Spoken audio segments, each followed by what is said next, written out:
welcome back into the Lions247 Podcast. We have a quarterback-centric show ahead. We've got a lot to talk about with Jaxon Smolik joining the class on Friday. Since our last episode, we spent a lot of time last Thursday with Tyler Calvaruzzo discussing where things were appearing to be headed with Smolik. At that point, we didn't have a timeline in place. Pretty quickly after we stopped recording, we did, and that announcement came live on Friday afternoon. You saw a lot of coverage at Lions247 from our national team. Allen Trieu had a couple articles up. He will join us on the podcast in just a couple of minutes. 247 Sports national recruiting analyst, does a great job across Big Ten territory, and he got a chance to see Smolik throw on the camp circuit this year. He's going to talk a little bit about how his recruitment rose and also about what may be next in the evaluation process as 247 Sports and really the rest of the college football world tries to wrap its head around who Jaxon Smolik is as a QB and what he could provide Penn State moving ahead. We'll also look into Smolik with Elite 11 director Brian Stumpf. You've hopefully heard Brian Stumpf a couple recruiting cycles ago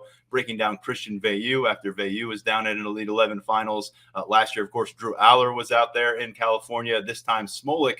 Big part of what sparked interest across the country was what he was able to do out there at the Elite 11. He was one of the top performers identified at the end of that event, and also out there at the Elite 11 was the former Penn State commit at quarterback, Marcus Stokes, who flipped to Florida in July. So an opportunity to get a little bit of a compare and contrast from Brian Stumpf on those two quarterback prospects. Our Tyler Calvaruzzo had a story up over the weekend kind of breaking down that in terms of what Penn State lost at the quarterback position, what they gained at the quarterback position this summer, and now in the end, what that means for the Nittany Lions QB room. Before we get to all that stuff, we have to address a couple of departures, mid-preseason departures on the Penn State roster.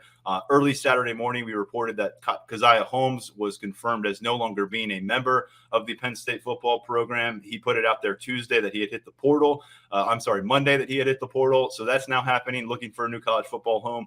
Holmes was one of the two top 24/7 running backs who came in with that 2020 recruiting class in the middle of the pandemic. Him, Kevon Lee. Neither of them were supposed to play much as freshmen. They ended up playing a bunch because Journey Brown's retirement, Noah Cain's injury, Devin Ford wasn't available during the second half of the season for much of the time. So Holmes finished year one kind of on a high note, almost 100 yards, a couple touchdowns against Illinois. Last year, big step back for him in that room. Jaywan Sider basically wanted to apply a red shirt, and they did just that. He entered 3 games, very seldom used on the field, relegated to practice squad duties for the most part. And clearly coming off of the scrimmage on Thursday night, which Mark Brennan shared some notes on over at Lions247.com for our VIP subscribers. Coming out of that, you figured there would be a sense to gauge where the running backs were, what their usage might look like. Some timing there, some timing at how the summer semester ends. Whatever the cause, of course, Keziah Holmes no longer on that field. We'll get them in the practice field Wednesday. There will be 4 scholarship running backs.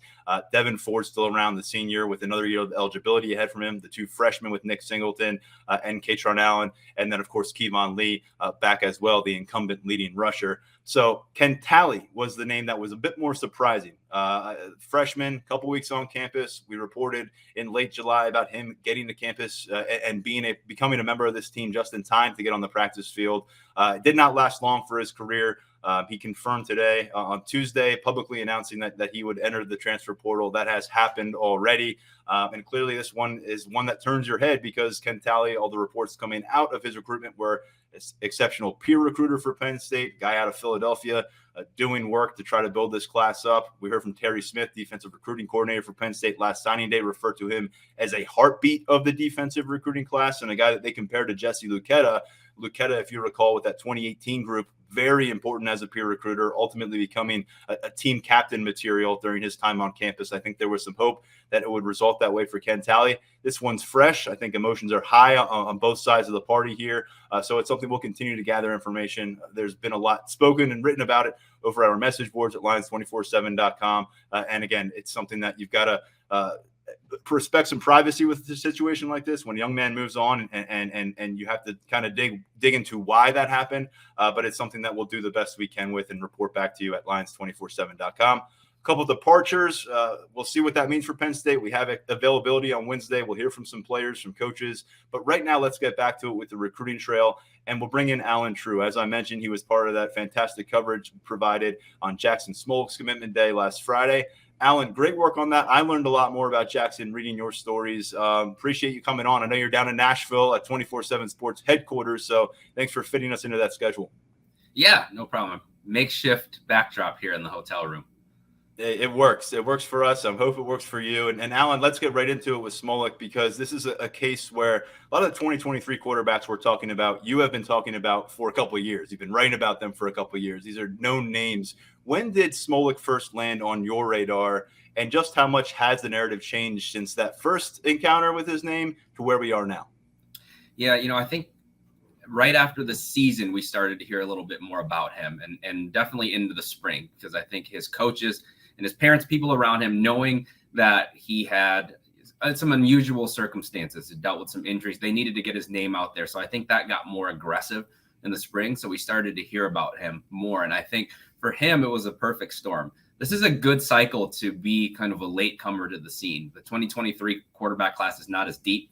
You see several major schools, Penn State, I know they had the decommitment, but they were going well into the summer without a 23 commit. You look at Notre Dame, Michigan, Wisconsin, schools like that. You heard about some of them still talking to Smolik late in the process. And that's because a lot of schools are in an unusual point where they're still looking for 2023 quarterbacks. So it worked out for him. It was a perfect storm of him doing the right things, his parents and coaches doing the right things. And I think this cycle being one where the drop off came pretty quick after the first few Power 5 type guys on the board. You mentioned Notre Dame, Wisconsin showing interest. He had told Steve Wiltfong that there was an SEC team heavily involved, at least behind the scenes. From your perspective, any surprise that he was content to call it a day and go with Penn State, or maybe not stretch this thing out and see just how much he could expand this recruitment? Yeah, I mean, I think when you're a kid like him and you've overcome the things that he has, you're playing with fire a little bit by then continuing to keep your name out there. I mean, you can definitely draw more interest. I think had he played through the season, it is likely that more schools would have found their way to him, kind of given how this cycle is playing out. But I think he went out to Penn State to try to earn the offer, to get to know the school and the program better, saw everything that he wanted there. And after just everything that kid has had to fight through to get to a Big Ten offer, why wait and maybe see yourself back at square one if Penn State, if you don't commit and Penn State, offers another quarterback. So I think he did the smart thing. And I also think that a lot of these kids really want to concentrate on their senior season. And with that starting very soon here, he's able to get recruiting off of his plate and maybe start recruiting on behalf of Penn State as well. You've got two pieces that follow the commitment. I want to focus first on the adversity aspect, as you've addressed it a couple times just here in the last few minutes. Overcoming an injury that we've discussed here a bit on the podcast, but can you kind of delve through what it took to get this kid on a Big Ten campus in 2023? Yeah, so injury his freshman year, splits time his sophomore year, comes back, junior year is supposed to be his year, breaks his collarbone in the first quarter of the first game and fights his way back, ends up playing towards the end of the season, plays well. Every piece of film that we had on this kid, he performed well in throughout the process. There just wasn't a lot of it. And with quarterbacks, that's tough. And so they tried to set up some throwing sessions for him. His coach said they weren't very well attended. Schools have to get around to see a lot of different quarterbacks throw. He wasn't already on the radar, so it didn't draw maybe the amount of schools or the types of schools that they were necessarily looking for. So then he had to go out and earn it himself. And even at that point, he threw well at the Kansas City UC report camp that I was at, threw well at some other college camps, went to Lindenwood. The feedback there was extremely positive. I mean, we had several major coaches that were at that camp saying like, hey, this guy should be on your radar as somebody that you rank. That was really when we started to move that process forward. But even then, there's no guarantee. There has to be a spot left for you. Most schools only take one quarterback. Now with the transfer portal, some schools take no quarterbacks. And so the odds really were stacked against him, but he didn't let that stop him. Went back to Penn State, for a late camp in July. If you're a senior quarterback and you're going into the end of July and you don't have many offers and you don't have a Big Ten offer, you're typically speaking, you're not going to get one unless you're one of the lucky few. This year he was, and I say lucky knowing that you have to have the talent and you have to be in the right places. He did that. They took all the right steps. If you're a quarterback who was injured or missed some time or maybe had a senior starter in front of you, Jaxon Smolik should be the blueprint for how you get recruited. Great point. And we're going to hear from Brian Stumpf in just a moment, director of Elite 11, about what he did out in LA. But just for our listeners, provide some perspective on what a strong performance from an under the radar prospect like this in that kind of setting, how does that reverberate across the recruiting landscape? We've seen it happen from time to time where somebody goes to the Elite 11 finals or a regional and really puts himself in the ring. Remember Hunter Deckers a couple of years ago from the state of Iowa. Nobody knew who he was, had a Central Michigan offer. I think he ends up committed to Iowa State's going to be their starter this season. Last year, to a certain extent, you had some guys, Luther Richardson from right here out of Nashville was kind of in that boat. It happens to maybe one or two guys every year, but the Elite 11, I think, does a great job of giving opportunities to a couple players like that. They don't just take the Drew Outliers and the Quinn Ewers and the Trevor Lawrences of the world. They always give a couple opportunities, and by and large, those guys have made the most of it. So that was the case for Jaxon this year. And you can go out in a setting like that. All these other top quarterbacks, all these drills that maybe you haven't done a ton of because you don't know the Elite 11 script. If you're Jaxon Smolik, you miss a lot of time, and it could potentially not go well. But he came out very prepared. Our analysts loved him, which again, people think we just go to these events and we're looking for the top names. I think that for him to stand out at that event side by side with those guys, he had to show some special arm talent and some tools over the course of those few days. And word spreads quickly. Again, when you have a group of schools that is still looking for a quarterback and they see, hey, who's this guy from Iowa that we hadn't heard of? And he's doing well at the Elite 11 finals. That makes everybody go back and take a look. And I think that's exactly what happened with Jaxon. Smolik is currently the number 30 quarterback in 24/7 sports rankings. And I want to make it very clear, because of that lack of sample size, this is a tough one to gauge and to evaluate and to apply ratings and rankings to at this stage of his career. A lot of these quarterbacks you're putting him side by side against, you've got 20 plus games logged of film at the high school level. Right now with Smolik, what's the approach for the rankings council? I know a lot of people immediately want to see a major bump. I know you're taking the right approach to wait and see what his senior year looks like. Can you talk about what goes into the next phase of figuring out who Jaxon Smolik is as a quarterback prospect? Yeah, honestly, I think when you look at where he's ranked already, given the lack of information and the lack of name buzz that he had and the lack of film, that's a pretty good ranking already for a guy who is dealing with some of those issues. I think that shows that we like him. We've put him in a spot already where he's above a lot of guys who have played more games or maybe have done more events than him. So I think he's sitting in a good spot. I think he really has almost nowhere to go but up, because this is going to be the year that he gets to play a full season. Barring another injury, I would expect him to continue to go up. Now, exactly how much, that remains to be seen. He plays a tough schedule. They're going to play Southeast Polk. That's Caden Proctor, who's a 5-star. They're the defending state champion. They're going to play Ankeny. That's J.J. Cole. He's going to have a quarterback battle with another quarterback that Penn State had offered at one point, who's committed to Iowa State. They were the state runner-up last year. So just an extremely tough schedule. He's going to have a chance to prove himself against good competition, though, and I think that can go a long way. Allen, your comparison that you made this month when you had kind of the freshened up scouting report on Smolik was Case Keenum, All-American career with the Houston Cougars, has gone on to be kind of an NFL journeyman at the next level. What kind of drew you to that comparison? And overall, can you highlight some of the skill set pluses that you like about Smolik and where you think there's room for improvement? Sure. So I think with Case Keenum, first thing we look at when we try to make these comparisons is physically, what did Case Keenum look like out of high school? What did he look like at the NFL Combine? And Jaxon Smolik is probably a little bit bigger at this point than Case was at the same age, but we looked at what Case measured in at the NFL Combine and thought Jaxon could almost have those exact same size and weight type numbers in 3 or 4 years. And then you look at the scouting report, neither of those guys is a true dual running threat, but mobile enough to make plays in the pocket, escape, and make some passes on the run. Neither of them is, 6'4", 6'5", with this powerful cannon arm, but they are very accurate, smart with the football, can make all the throws on the field. But you wouldn't necessarily put them in like the elite class of arm strength and velocity. So I thought that when I looked at what I had written on Jackson's scouting report, it was very similar to what I had read about Case in his NFL draft scouting report. So that's the comparison for now. Obviously, we can adjust that during the year if we watch Jaxon Smolik this year and learn a lot more about him. But I think that they're very similar at this stage. And so I think for him, it's hard to even break down full strengths and weaknesses because we have so little to go on. I think this year he's just going to have to show that he can stay healthy for the whole year and show some consistency because he's done it in spots. He's done it, flashed in this game, that game. Now, can he do it for a full season? I think that's the main thing that we're looking for. I think we feel pretty comfortable about what he brings to the table as a passer. One other layer I wanted to get to before we let you go, Allen, is the fact that he is following up a 2-quarterback class with Bo Pribula and Drew Aller. Of course, Drew was the number 1 quarterback in 24/7 sports rankings.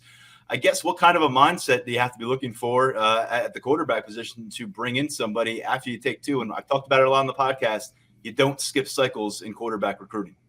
Well, I think this seems like the perfect guy to bring in after that. He's excited to have the opportunity. He's used to having to fight his way, so having 2 quarterbacks in front of him isn't going to be a hindrance to him. It might have been for some other guys who are in this class.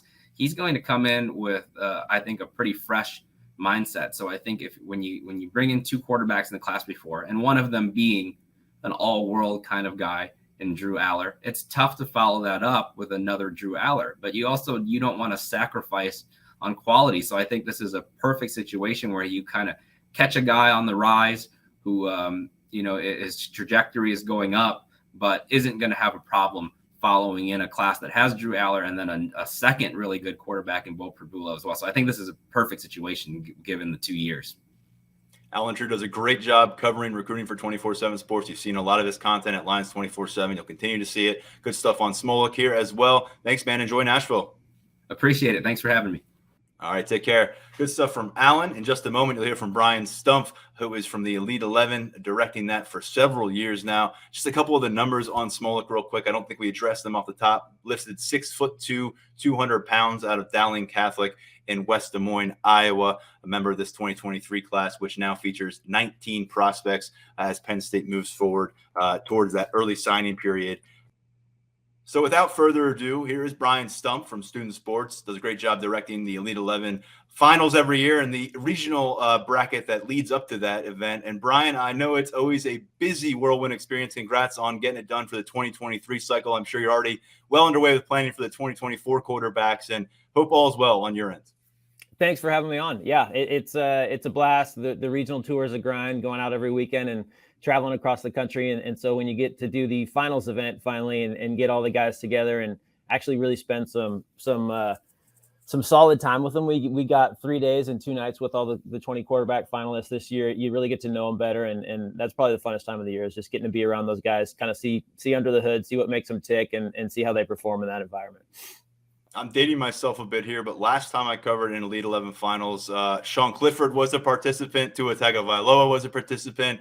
A lot of these guys they're older or they're done college ball, but we got some fresh sets of eyes on Jaxon Smolik, who was just out there. And really curious to hear, before we get to that, just overall, what do you think the Elite 11 finals means for the quarterbacks who participate in it? Because I think our listeners out there, they just want to see what the final list looks like. They may not understand everything that goes into compiling that final list. Sure. What it means to them, I think it probably means different things to different guys. I think for maybe a majority of them, and I don't want to assume too much, but from talking to guys over the years and things like that, for a lot of them, it's a goal they set for themselves, a personal goal. Maybe they saw a YouTube series on it when they were 10, or maybe their high school coach told them about Elite 11 when they were a freshman, and things like that. So for many of them, it's a goal that they've put on their list of things they'd like to accomplish. They've worked really hard. And that's truly our goal with the competition, is to provide more coaching, but also to give kids, motivation in the off season to keep working. A lot of guys, do well on the field and they're the big fish in their small pond at wherever they go to high school. But to try to give them something to continue to work for and strive for in the off season, and provide a little more inspiration where maybe, sometimes a lot of their other goals might have already been accomplished. A lot of guys that have already won state championships and have multiple scholarship offers and have 8 commitments in a lot of cases even. So to give them something to keep pushing themselves towards. And so to see, a lot of the quarterbacks really buy into that, and it to be something that they work towards is, really a redeeming thing for us. And we're humbled every year that we see all these quarterbacks come out and compete for it. So for us, it's a blast getting the chance to work with those guys and putting guys that really love to coach the position and be around young men in that position to interact with the top quarterbacks every year. And you'll see, folks, that list of Elite 11 alumni, a bunch of number one picks, a bunch of Heisman Trophy winners, a bunch of guys who made a lot of money off in the NFL. Really an impressive group. I know a lot of them stay in contact years later. Let's talk about this latest batch and Jaxon Smolik, because let's face it, a lot of the guys who were out there with him throwing the ball around, sitting in the classroom, they've been on that Power 5 radar since they were freshmen, sophomores in high school, and it's just been more of the same for them. This was before Jaxon Smolik picked up his Penn State offer, before his Penn State committed to Tulane. Can you talk a little bit about maybe how you guys make sure you find some of these outliers? Because I think every year it's not just the 12 top ranked or the 20 top ranked quarterbacks in the country. Your staff does a really nice job in finding some of these guys like Smolik. What stood out about him, and when did he land on your radar? Sure. Great questions.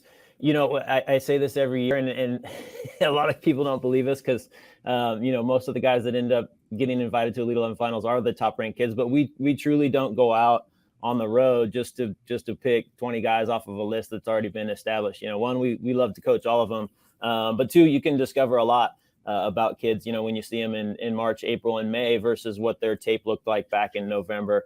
So there's a lot of growth there, especially as 16, 17-year-olds, and some of them being 18 already, they still can get a lot better in 5 to 6 months. So we really like being out there and seeing them in person. That's a big part of the evaluation for us. We'll always go back to the film, but and going through the regional process, Jackson's case is maybe a little unique, just as it relates to, he really rose from, kind of the unknown ranks, as you mentioned. So he was at a loaded regional in Nashville, which was towards the end of the tour.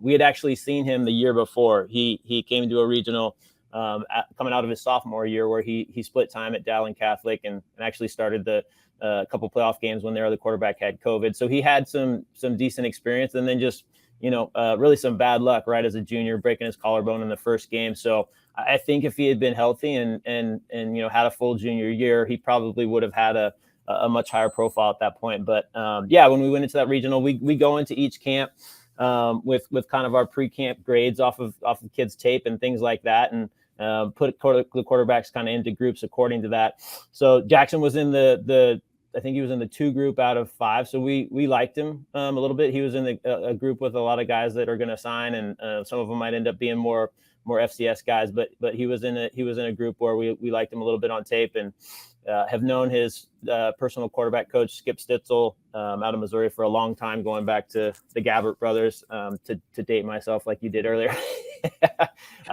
So kind of had a trusted, body, and a guy who's seen some quarterbacks before, banging the table for him a little bit, and again, just, had some bad luck. Right. So as we went through that regional, he checked a couple boxes, tested very well athletically, and has since, kind of verified that as he's gone to different college camps and been in that consistent 4.6, 4.7 range, had a 94 spark score for us, 35-inch vertical. So some good athletic numbers. We started doing some deeper physical analytics this year with a group called Breakaway Data. So they came in and filmed a bunch of throws on the quarterbacks, and Jaxon actually they do a breakaway ball score, which combines the quarterback's release time with their average velocity. And Jaxon ended up, I think, having the second highest score of the whole regional for that metric that they developed for us. So that popped. And then the other great benefit we have, and we tell the quarterbacks this when we're out doing the regional camps, we're not going to be a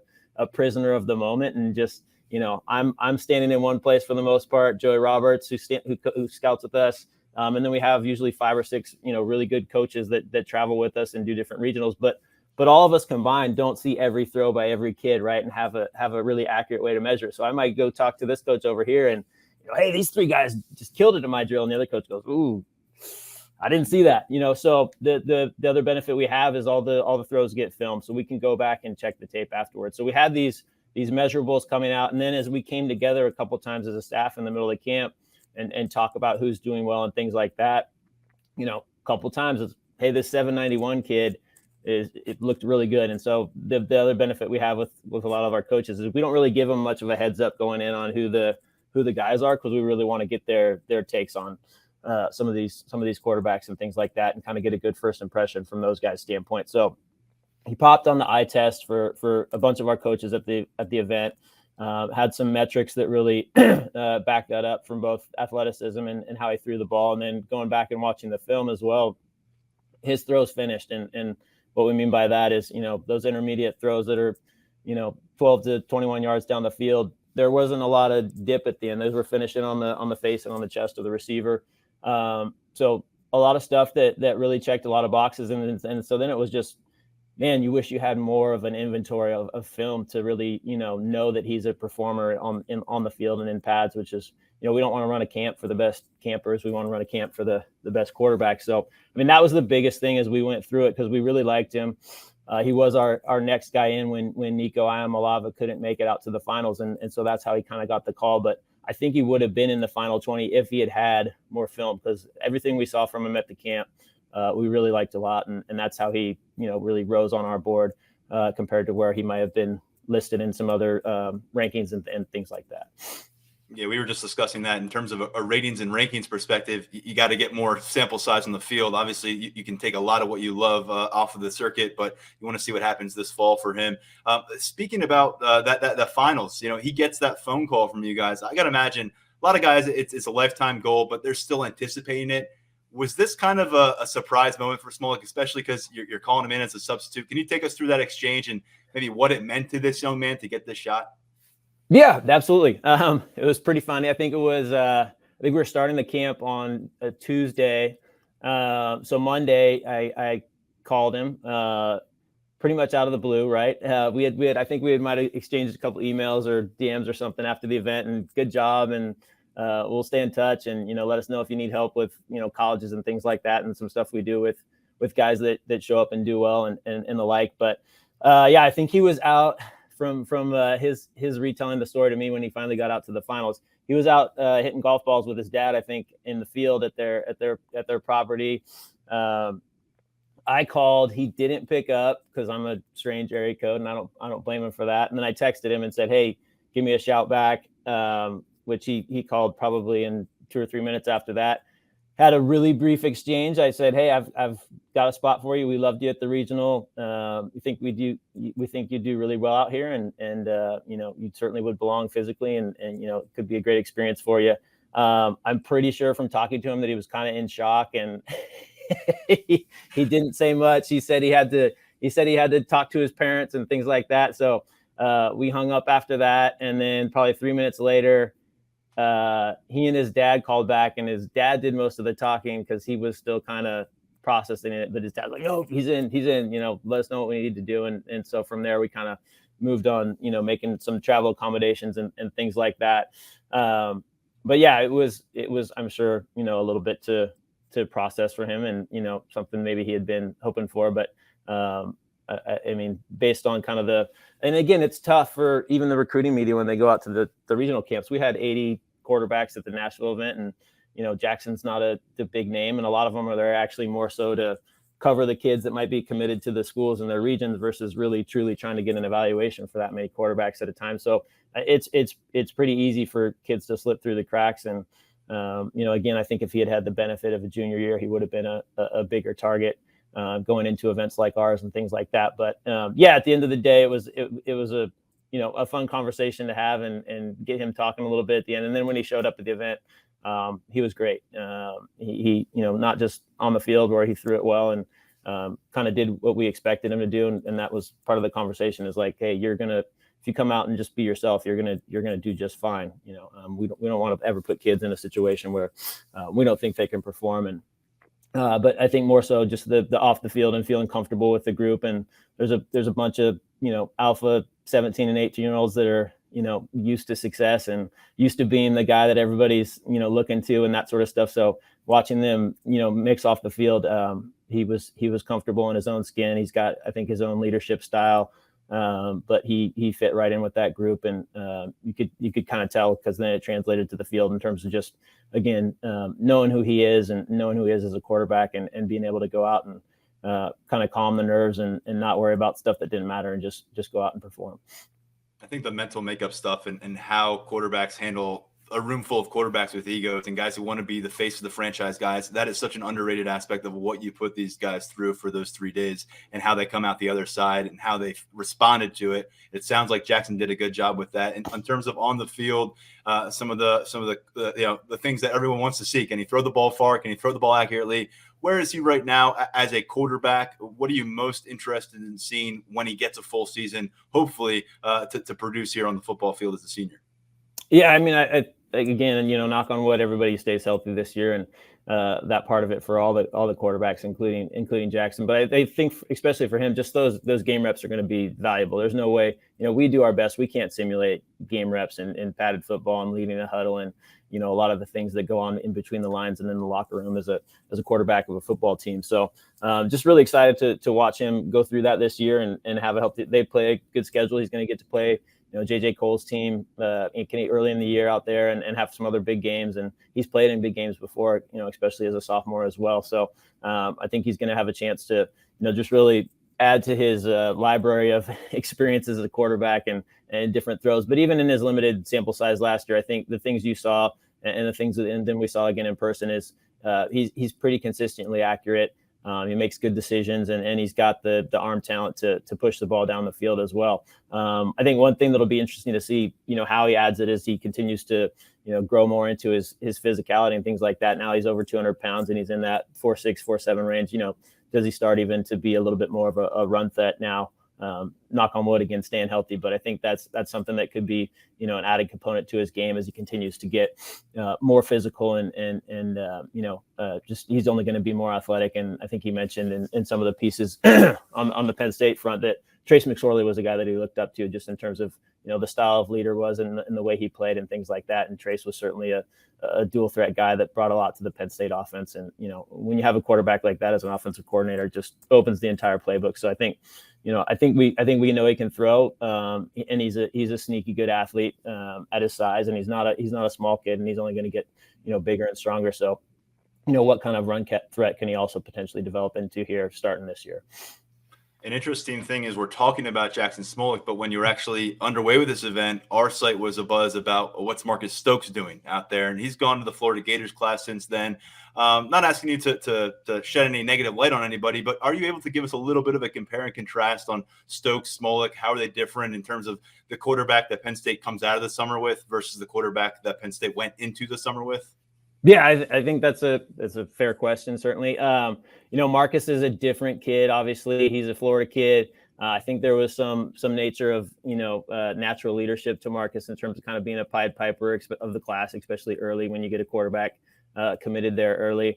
I think he's a little more lean. He's got to fill out a little bit more, get into a college weight room, probably much more of a freelancer at this point. And Jackson's probably more going to process and go through his reads and try to make the smart and safe play with the football in terms of if you compare the styles and the way they play. But I think there's a lot of interesting stuff about Marcus. He took over at a program that was really in a tough spot as a sophomore and didn't have a good season, and then really helped them turn it around pretty quickly as a junior. He's had some great coaching down there at his high school. So it'll be interesting to see going to Florida now. I think it's probably a better fit for him socially too, honestly, as a Florida kid and, the guys that he's grown up with and played 7-on-7 with and all that type of stuff.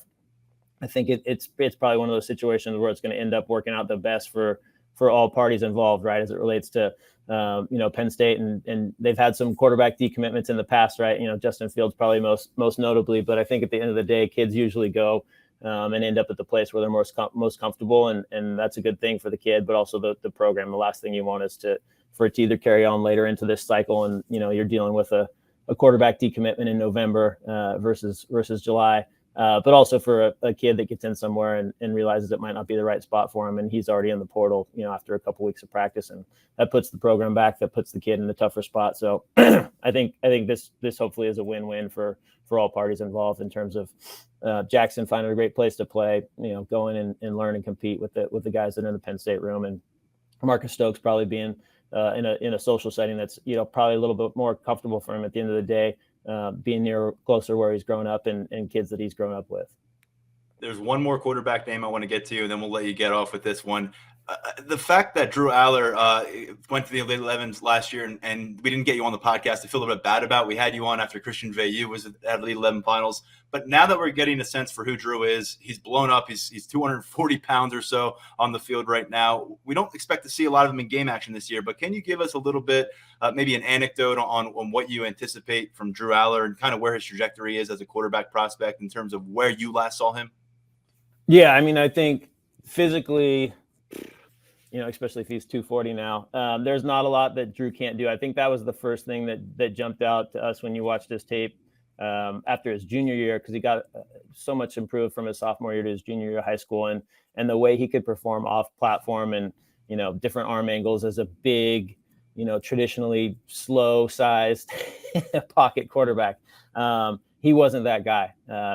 He's I think he's only going to get more athletic and that type of stuff. But from the standpoint of what he can do with his arm and, touch every blade of grass from the pocket or out of the pocket, off platform, under pressure, it's exciting to think about what he can be as a passer. Because there's really, I think the only limit or cap on it is going to be from how he processes the system he's in and how the coaches, develop him and want to utilize him. So I think that's the exciting part, because, you look at a body type and an arm talent like that when he's in high school, and he's probably one of a few kids in each class that you think, hey, 3 or 4 years down the road, if things fall into place and if he has the emotional intelligence to handle the college experience and the college locker room and things like that, physically there are some number one in the draft type of traits there in that toolkit, and just not every kid has that. So I think that's the exciting part when you think about what Drew could be and just how much better he got each year of high school, from his sophomore year, which was,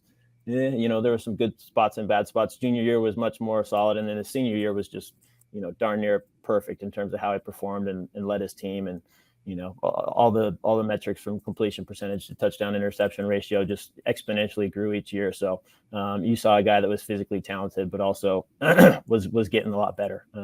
So I think that's the exciting part, and it'll be fun to see how he develops. I think he's in a great situation, like you said, if they can keep Sean healthy this year and have a what is Sean, like an 8th year guy, 7th year guy, right? No, something like that. He's 6th year guy to learn from, right? Who's been through almost everything.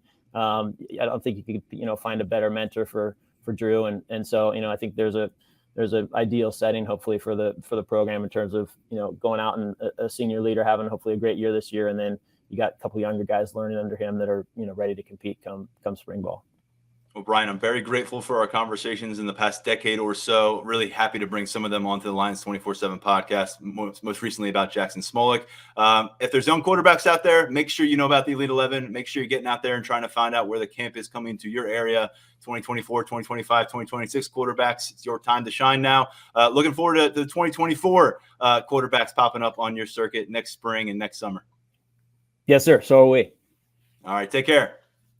He is Brian Stumpf from Student Sports, director of the Elite 11. And as you heard, a lot on Jaxon Smolik. And following up what Allen Trieu said, hopefully this episode, you have a better feel for a quarterback who really doesn't have that long of a track record or resume in the recruiting world as a Power 5 quarterback prospect. So nice chance to do some digging. We did that, and we're going to finish now with our 5-star mailbag. And that one brings us back to the current roster for the Nittany Lions, and it takes a look at the freshmen, actually the second-year players on this team. Which of the redshirt freshmen, guys who redshirted in 2021, will have the biggest impact in 2022? I think there's an obvious answer here, and that's Landon Tangwall for a long time now, although he has not been publicly named an outright starter on the offensive line, expecting him to take over that left guard position. We've seen him work at guard and tackle on the practice field, but to me, he takes that, runs with it. He could be that kind of culture-changing figure. Not going to do it on his own, but I know a lot of people want to see this offensive line take the next step, and that involves a little more than just performance and physical attributes. It involves some attitude. I think we've heard the phrase nasty thrown around from James Franklin in the past 5 or 6 years about what he wants to see from the offensive line. James Franklin's not throwing out as much about what he wants to see from the offensive line this offseason, rather leaving it up to their performance. And to me, if they do take a step forward, a big part of that in setting the tone, in getting it done on game day, will be Landon Tangwall. And I think you look around him on that offensive group, there are question marks about what guys might look like in their earliest opportunities. We've seen a little bit of Landon late last season. I thought we would have seen more during his first year, but he preserved that redshirt status. And I think personally, my expectations remain very high for Landon Tangwall, one of the premier offensive linemen assigned with Penn State under James Franklin. Kobe King is the next name that you got to go to here. I guess if I'm going one name, it's Landon Tengwall, because he seems to be in a good spot outright to have that job. Kobe King might take a few weeks for him to wrest away the job from Tyler Elsdon. He may lose that job to Tyler Elsdon. We're not quite sure what's going to happen at that Mike linebacker spot. I think we're going to see quite a bit of both of them, especially early through the season. I do feel like by the time you get into Big Ten action, though, the bulk of your Big Ten action come October, you want to really be able to lean on a specific starter in that role. We'll see if they get to that point. We'll see if it happens earlier than that. But Kobe King, after being on that 4-game threshold last year, did not play in the Outback Bowl. Him and Jamari Budden both fell into that category. Guys who played 4 games, didn't play in the postseason, and are now redshirt freshmen. Jalen Reed did surpass 4 games last year, so he burned a redshirt status. But the other safety in that, another safety in that competition, Zakee Wheatley, after taking the red shirt last year, very much a part of the starting conversation next to Jair Brown. Of course, Keaton Ellis, a senior there, but Jalen Reed coming on strong in year 2 as a sophomore. To me, Zakee Wheatley, you kind of look at those 3 and you think who has the highest ceiling. It's hard not to lean that way just with the direction of how his career has gone since the shift from cornerback to safety, leading the team in takeaways this spring, a guy that people continue to look toward as a rising figure on this roster. And Sanders Sahadak, maybe he is an obvious answer too, because he's engaged in a competition right now at the place kicker spot, also kickoff specialist. A couple things that Jordan Stout did last year. Jake Pinniger, a 5th-year senior, versus Sanders Sahadak is something we've been keeping tabs on during the course of preseason camp. We've noted it a couple times behind the paywall for our VIP subscribers that Sahadak, to this point, from what we've seen, has been more consistent in converting field goals. But again, we've seen a limited sample size. They are tracking everything. Sahadak, though, came to town with a huge leg. He has not lost any of that, and he was considered the number 1 overall kicker in 247 Sports 2021 prospect rankings. I think beyond that, guys who aren't starters, but guys that you need to pay attention to, contributors in the red shirt, just a few that come to mind. Jordan Vandenberg, who came by way of the junior college route. So this one's kind of a cheat. He's not really a redshirt freshman, but it kind of feels like he is. I threw him in this category because he's a name that should not be lost in the shuffle at defensive tackle. And then one other name here on the offensive end, Harrison Wallace, to me, really has an opportunity to solidify his spot as a 2-deep wide receiver, a guy who can be part of this rotation. We've seen some of the athleticism and flashes in the spring game on the field during practice looks. To me, I think if you look at that young group of receivers, which is a bunch of freshmen, a couple second-year guys as well with Wallace, he's someone that I'm looking at early in September that's going to get out there and get some run, maybe get a chance to prove what he's got. And remember, this was not a very big recruiting class that Penn State brought in 2021. You only saw 2 guys end up burning red shirt. It was Kalen King at cornerback. As I mentioned, Jalen Reed at safety. Talked about this last episode as part of the mailbag, but that's not going to be the case this year. You're going to see several freshmen burn red shirt, and I think you're going to see several of them burn red shirt by the time we get to mid-October. So take that for what it's worth. We got a lot to look at with this Penn State football program. We'll do that again on Wednesday. Get another look at practice. We'll hear from James Franklin. Sean Clifford is due up to speak to the media as well. Terry Smith, the cornerbacks coach, can shed some light on what looks like a very deep room on this roster, and plenty more coming your way at Lions247.com. We are back with a second episode of the podcast this week. I want to thank Brian Stumpf and Allen Trieu for joining us, and of course our producer Lance Glynn for getting the job done behind the scenes. I'm Tyler Donohue. For now, stepping aside, this is the Lions247 Podcast.